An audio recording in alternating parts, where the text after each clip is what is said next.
Okay. Now I need you to get into your groups, and we're going to do a little project.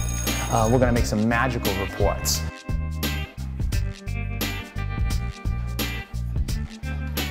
And I'm going to give you some materials, and I want you to illustrate in any style that you want.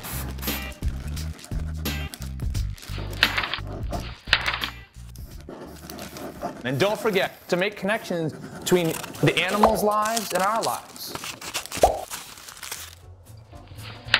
So, I think it all started on the bus. I remember everyone counting off, including the adults. I need students 1 through 12 with me, please. 1 through 12. And Mr. Fitz divided us into small groups, each one with their own chaperone. And then each chaperone got a packet from Mr. Fitz with several worksheets and other activities he wanted us to do at the aquarium. I think he got some of these from the aquarium website. So when the bus arrived at the aquarium, Mr. Fitz went straight to the booth and got exactly the right number of tickets. Oh, he also found out the when and where for our lunch.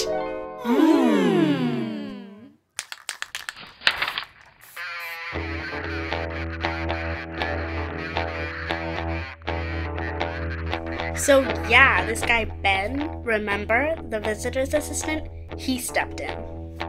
He was cool. He had this big walkie-talkie and knew where every animal in the aquarium was. He also laid down some rules for us to follow, like no chewing gum, because it can end up in the penguin's feathers. Ew, there's like stuff. Yes, and then Ben stamped our hands, like this, and took us inside the aquarium lobby. Everyone was waiting to go inside the aquarium, but because we had these stamps on our hands, we got to go straight through the re-entry line. And then Mr. Fitz made a really good point. This was a good bathroom stop, and there were lockers you can rent for stuff you don't want to carry around with you all day. Okay, and then right before we opened the door to see the animals, our chaperone showed us a very important piece of paper. It was the map of the aquarium. We circled some spots we did not want to miss. We also figured out where the Marine Mammal Center was and where we could go in case one of us got lost.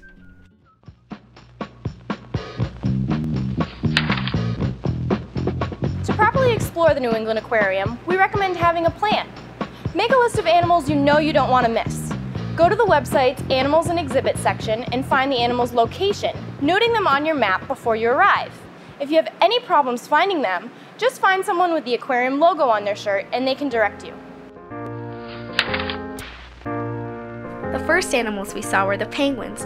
I mean, you couldn't not see the penguins.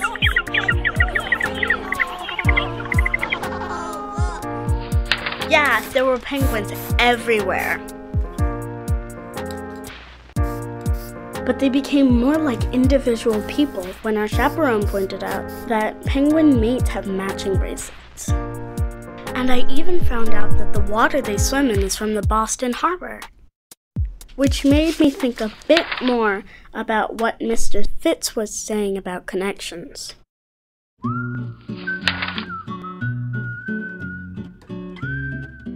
And then we moved up the ramp to where the Leafy Sea Dragons are. I can't find them.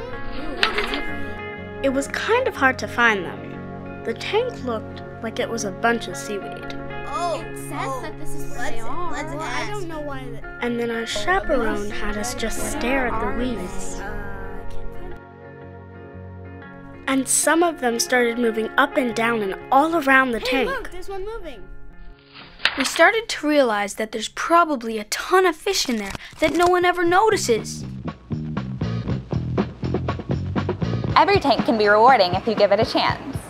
Choose a spot in a tank that doesn't have so many fish, and you'll be surprised at the animals that will appear.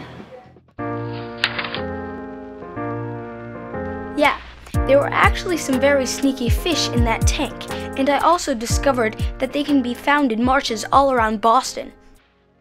That was when I think I started getting what Mr. Fitz wanted us to find in the aquarium. It was kind of like these tanks were becoming these really neat windows into the oceans all over the world. And then we moved up another ramp to a place where we can get a little wet.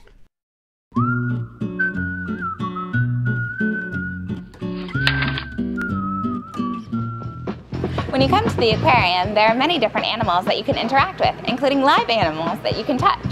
You just want to make sure that you're gentle with them and that you ask a staff member before you touch anything.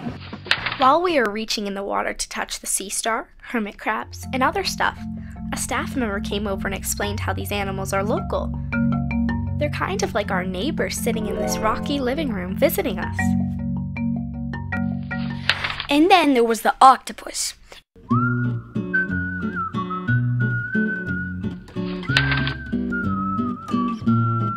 It was so cool really seeing one alive, not like in a book. I really wanted to record what a real octopus looks like, and a chaperone had a great idea. Students should bring a notebook or other ways to record their visit. They can take pictures, but we recommend taking them along thematic lines, such as tails, the kind of tails they see, the kind of animals that have those tails, and why they think they might have them. They could also take pictures of different color patterns they see, or other jobs they might find at the aquarium. I picked mouths for my theme, and here are just a few of the mouths I found.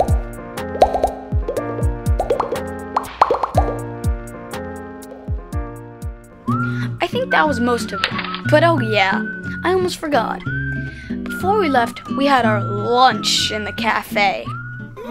And we watched a 3D movie in the IMAX theater. And I got a stuffed penguin from my auntie in the gift shop. Oh, and Mr. Fitz also told us the next time we come back, we can take an Explore class. I want to learn more about the penguins.